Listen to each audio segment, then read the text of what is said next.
우리가 오늘 읽은 이 히브리서의 내용은 박해 가운데 있는 그리스도인들에게 보낸 편지입니다. 많은 그리스도인들이 예수 그리스도를 믿고 구원의 소망을 가지고 살아가는 중에 로마의 박해와 어려움들 속에서 그 신앙을 지켜가는 것이 대단히 고된 그런 싸움에 해당이 되었기 때문에 많은 사람들이 다시 유대교로 돌아가야 되지 않겠나, 이런 많은 유혹들이 있었던 그런 시대였습니다. 예수를 믿고 따르는 것이 늘 좋은 일만 있고 늘 감사한 일만 있다면 특별히 그런 일들에 고민할 필요가 없었는데, 로마 세계 속에서 기독교가 확장되어 가면서 유대인들에게 대해서는 박해하는 것을 면제를 시켜주지만 예수 믿는 사람들에 관하여서는 박해를 계속적으로 했습니다.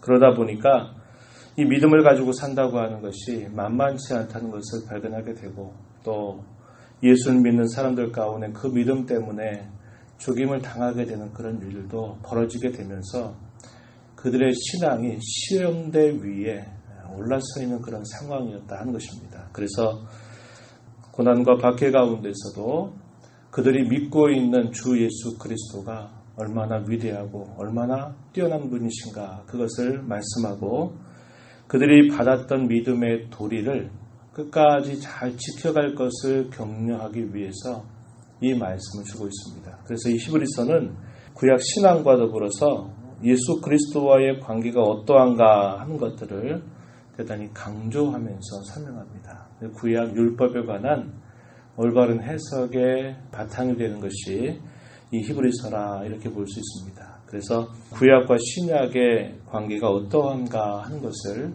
잘 보여주고, 그러하기 때문에 하나님을 믿고 섬기는 이 일들에 있어서 잠시 잠깐 어려움을 당하는 일들 때문에 이 신앙의 걸음에서 처지지 말고 믿음의 걸음을 잘 지켜갈 것을 격려하기 위하여 이 말씀을 기록하고 있는 것입니다. 오늘 우리가 읽은 이 말씀의 내용 1장 부분에서 하나님께서는 말씀하시는 분이시고 하나님의 백성들은 말씀을 듣는 자로 있다 하는 사실을 이야기하고, 하나님의 아들이신 예수 그리스도가 구약의 어떠한 자들보다도 위대하고 크신 분이시다라는 사실을 설명해 주고 있습니다. 본문의 후반부의 내용 속에서는 예수 그리스도는 천사들보다도 뛰어나신 분이시다라는 사실들을 강조해 주고 있습니다. 먼저 우리가 앞부분의 말씀 1절부터 3절에 있는 그 말씀을 한번 먼저 살펴보시면요, 구약과 신약에 있어서 역시 성경의 가장 중심이 하나님이 되신다라는 사실들을 말씀하고, 그 하나님은 여전히 옛적에도 말씀하셨고 또 이 모든 날 마지막에도 역시 말씀하고 계시다라는 사실을 강조합니다. 1절 말씀에 한번 보시면요, 옛적의 선지자들을 통하여 여러 부분과 여러 모양으로 우리 조상들에게 말씀하신 하나님이 이 모든 날 마지막에는 아들을 통하여 우리에게 말씀하셨다, 이렇게 말합니다. 신약과 구약 성경의 관계는 어떠한 관계인가 하는 것을 이것처럼 잘 설명해 주는 구절이 성경에 없습니다. 1절과 2절 앞부분에 읽은 이 말씀 속에서 가장 중요한 표현은 뭐냐면, 옛적의 선지자들을 통해서 여러 부분 여러 모양으로 말씀하셨다. 누가요? 하나님께서. 구약 시대를 옛적이란 말로 비유했고, 구약 시대에도 하나님은 말씀하셨는데 그때는 선지자들을 통해서 말씀하셨고 여러 부분과 여러 모양으로 말씀하셨다. 예를 들면 구약 시대에 제사와 관계된 여러 규례들, 또 정결에 관계된 규례들이라든지, 또 성전의 제도를 통해서 하나님을 섬기게 하신 일들이라든지, 이런 것들은 여러 부분과 여러 모양으로 말씀하시는 것에 해당이 됩니다. 그러나 그 모든 것들을 통해서 결국 하나님께서 말씀하신다, 이 사실을 강조하고 있고, 2절에 보면 이 모든 날 마지막 말세 혹은 신약시대를 말합니다. 예수 그리스도께서 이 땅에 처음 오신 때로부터 주께서 재림하시게 된 이 모든 때까지, 이것을 두고 말세라, 마지막 때라, 이렇게 말합니다. 이 모든 날 마지막에도 역시 하나님께서 말씀하시는데 신약 시대에서는 이제 아들을 통해서 직접 말씀하신다. 이 아들이 바로 주 예수 그리스도를 말씀하고 있는 겁니다. 그래서 구약의 모든 예언과 관계된 말씀이라든지 성전에 관계된 모든 예법들 이런 것들은 결국 하나의 그림자요 하나의 예표로서 우리 주 예수 그리스도를 미리 바라보게 하는 그림이었다. 이것을 우리가 살펴볼 수 있게 되는 것입니다. 그래서 우리가 성경을 읽을 때 성경에서 어디를 읽든지 간에 우리가 발견해야 될 중요한 내용은 뭐냐면 어떤 사람이 어떻게 했더라. 예를 들면 다윗이나 솔로몬이나 또 모세나 어떤 선지자들이 어떻게 말했고 어떻게 행동했더라 하는 것이 성경의 주요한 관점이 아니고 하나님께서 말씀하신다는 것을 우리가 찾아내야 된다라는 겁니다. 신약이든 구약이든 항상 하나님은 말씀하신다라는 사실들을 강조하고 그 성경의 어느 부분에서도 성경의 주인공이 곧 하나님이 발견되도록 말씀을 우리가 읽어야 된다라는 것을 아주 중요하게 가르쳐 주고 있습니다. 어떤 분들은 성경을 읽으면서 오늘 나에게 주시는 말씀 해가지고 한 성경 가운데 한 20-30절 정도 읽게 되면 그 구절 가운데서 한 구절만 딱 끄집어내서 오늘 하나님이 내게 주신 말씀 이렇게 또 받아서 그 말씀만 취사 선택하는 경우들이 많습니다. 그러다 보면 되게 그 말씀이 자기에게 다가온 건 뭐냐면 자신이 처해져 있는 상황이나 환경이나 어떤 심리적인 상태에 따라서 어떤 말씀을 한 가지 우리가 받아들이게 됩니다. 그랬을 때 좋은 점도 있고 또 안 좋은 점도 있는데 안 좋은 점 중에 하나가 뭐냐면 하나님 말씀을 자기 중심적으로 늘 읽게 되는 실수를 하게 된다고 하는 것입니다. 항상 우리가 성경을 읽으면서 하나님이 어떤 분으로 그 성경 속에 말씀하고 계시는지 하나님께서 무슨 일을 행하고 계시는지를 항상 가장 우선적인 관심을 가지고 그 말씀을 읽어야 됩니다. 그리고 그 말씀을 통해서 하나님 무슨 말씀을 하고 계시고 어떠한 일들을 하나님이 행하시는가를 우리가 살펴보면서 그 하나님이 행하신 말씀이 지금 나에게 그리고 그 말씀이 오늘을 살아가는 나에게 어떠한 하나님의 뜻을 알려주는가를 찾아가는 신앙 자세를 가져야 우리의 신앙이 건강하게 신앙이 정립될 수 있는 것입니다. 우리는 사람들 중심으로 성경을 읽거나 하는 것이 아니라 늘 하나님 중심으로 성경을 읽고 그 말씀을 적용하는 일에 힘써야 되고 또 그 성경을 읽을 때에도 하나님의 뜻을 찾고 그분의 말씀을 찾아가는 일들에 집중하면서 이 성경을 읽어가야 되는 것입니다. 왜냐하면 성경 자체가 그렇게 우리에게 주어졌고 그렇게 기록돼서 우리 손에 들려져 있기 때문이다 라고 하는 사실입니다. 그 아들에 관하여서 이제 설명해 주는 말씀들이 쭉 이하의 말씀에서 표현되고 있는데 그 하나님의 아들은 어떤 분이신가 라고 말할 때 2절 읽었던 말씀 중에 그분은 만유의 상속자이시다 이렇게 표현합니다. 이 모든 만물의 상속자가 되셨다. 이 말은 다른 말로 말하면 그분이 만물의 창조자이시다라는 사실을 표현하는 말씀입니다. 뿐만 아니라 우리 주 예수 그리스도는 하나님 영광의 광채가 되신다 이렇게 말합니다. 이어지는 3절 말씀에 보면 이는 아들을 뜻하는 말입니다. 하나님의 영광의 광채이시다.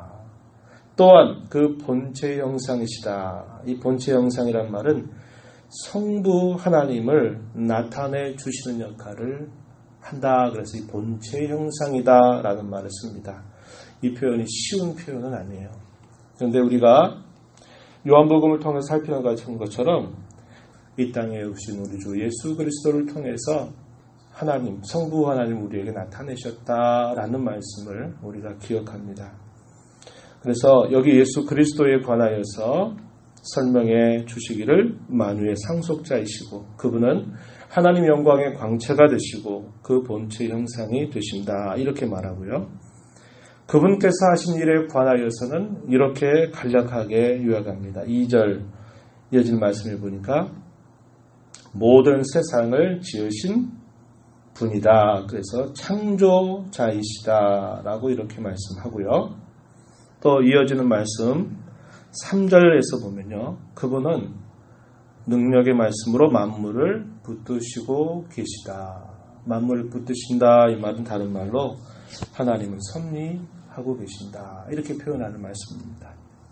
뿐만 아니라 그분이 죄를 정결하게 하시는 일을 완성하시고 위엄의 우편에 앉으셨다. 하늘의 우편에 앉아 계시다라고 3절에서 설명합니다. 그래서 우리 주 예수 그리스도는 이 세상을 지으신 창조자이시요. 그분은 만물을 그의 말씀으로 붙드시는 이 섭리하시는 이시요. 그분은 우리의 구속을 완결하신 분이다. 우리의 구속자이시다. 이렇게 표현하는 겁니다. 성경의 역사를 집약하고 집약하면 이게 나오는 거죠. 하나님은 창조하셨다. 하나님은 창조하신 세계를 그분의 섭리로 이끌어 가신다. 그 섭리 가운데 가장 큰 일이 뭡니까? 자기 백성들을 죄와 진토와 파멸로부터 구원해 내셨고 그 구원을 마침내 그분의 재림과 함께 완성하신다라고 하는 것이 이 성경의 가장 중요한 주제가 되고요. 그 주제 안에 저와 여러분을 부르셨다고 하는 사실입니다. 우리의 인생이 70년, 80년 짧은 세월을 살아가지만은 하나님께서 하신 그 놀라운 일들을 우리 안에서 이루어지도록 존귀한 자들로 부르셨다고 하는 것. 이것이 우리가 이 땅을 살면서 가장 기뻐할 일이고 가장 감사할 일임을 우리는 다시 한번 깨닫게 되는 것입니다. 이 땅의 모든 것들은 늘 똑같지 않습니다. 늘 변하는 모습을 보여줍니다. 오늘 우리가 읽은 이 말씀 중에서도 이 표현을 우리가 살펴보게 되죠. 10절 한번 가서 보세요. 주여 태초에 주께서 땅의 기초를 두셨으며 하늘도 주의 손으로 지으신 바라. 그것들은 땅들, 하나님이 지으신 하늘들, 이런 것들을 그것들이다 이렇게 표현했어요. 그것들은 멸망할 것이나 오직 주는 영존할 것이요. 그것들은 다 옷과 같이 낡아질 것이지만 또한 의복처럼 갈아입을 것이지만 주님은 항상 변함이 없으시다. 이렇게 말하는 것이고 또 12절에서도 그것들은 옷과 같이 변할 것이지만 주는 여전하여 연대가 다음이 없으시다. 이렇게 말씀합니다. 이 세상의 모든 것들은 다 흥망성쇠를 거듭하면서 나라도 바뀌게 되고 또 흘러가는 시간들 속에서 다 변화를 겪게 될 것이지만 주님은 영원히 언제나 여전하시고 언제나 변함이 없으신 그런 분이시다. 이렇게 말씀합니다. 그분께서 하셨던 그 말씀의 내용은 그가 변함이 없으신 것처럼 반드시 그 말씀은 실현된다고 하는 사실들을 강조해 주고 있는 것입니다. 푸른 마르고 꽃은 시들지만 우리 하나님의 말씀은 영영이 서리라 하셨던 이사야 선지자를 통해서 예언했던 말씀, 이사야 40장 6절로부터 8절 말씀을 통해서도 하나님이 하신 이 모든 약속의 말씀은 결코 변함이 없다라고 하는 것이고 우리의 짧은 인생 속에서 우리가 살아간다 하더라도 우리는 그런 하나님의 약속을 기억하고 소망 중에 살아가는 하나님의 자녀가 된 것입니다. 오늘 우리에게 임한 이 구원의 은혜는 우리의 삶의 잦은 변화들을 겪는다 하더라도 그 하나님의 약속은 변함없이 우리에게 이루어질 것을 기대하면서 우리의 모든 것이 되시는 주님이 지금도 하늘의 보좌에서 저와 여러분을 위해서 끊임없이 기도하고 계시고 우리의 구원이 실패하지 않도록 늘 우리를 중보하시는 그분의 은혜를 우리가 감사하면서 이 땅에서 말씀하시는 하나님 앞에 언제나 그 말씀을 즐겨 듣고 그 말씀에 즐겨 순종하는 자로 살아가는 저와 여러분이 되기를 진심으로 바랍니다. 하나님 아버지, 이 새벽 시간에도 저희들을 불러주셔서 또 하나님의 은혜를 또한 우리로 깨닫게 하시고 그 은혜 안에서 살아가는 복된 인생임을 우리에게 알려주셔서 감사합니다. 옛적에는 선지자들을 통해서 여러 부분과 여러 모양으로 말씀하셨고 이 모든 날 마지막에는 하나님의 아들이신 예수 그리스도를 통하여 우리에게 말씀하시는 하나님이십니다. 땅은 변하고 또 우리가 살아가는 모든 삶은 늘 변할지라도 우리 하나님 또 우리 주님 언제나 변함없으신 분으로 여전히 지금도 살아계시고 하셨던 모든 약속의 말씀들이 하나님께서 친히 이루어 가시는 변함없는 신실하신 하나님이신 줄 저희가 또 깨닫게 하시니 감사합니다. 그 하나님의 성필 속에 우리의 짧은 인생 가운데 임하신 그 구원의 은혜를 날마다 받고 하나님 구원의 손길을 경험하며 살아가는 귀한 백성으로 삼아주셨사오니 오늘도 어제도 내일도 언제나 우리 곁에서 말씀하시는 그 하나님의 음성 듣기를 기뻐하고 그 말씀에 순종하는 일에 집중하는 저희들의 삶이 되도록 인도하여 주시옵소서. 은혜의 보호자 앞에 나와 간구하는 저희들을 응답하시고 저희들의 간구의 귀를 기울여 주시고 기도 가운데 하나님을 깊이 만나는 귀한 시간 되게 주옵소서. 예수님 이름으로 기도하옵나이다. 아멘.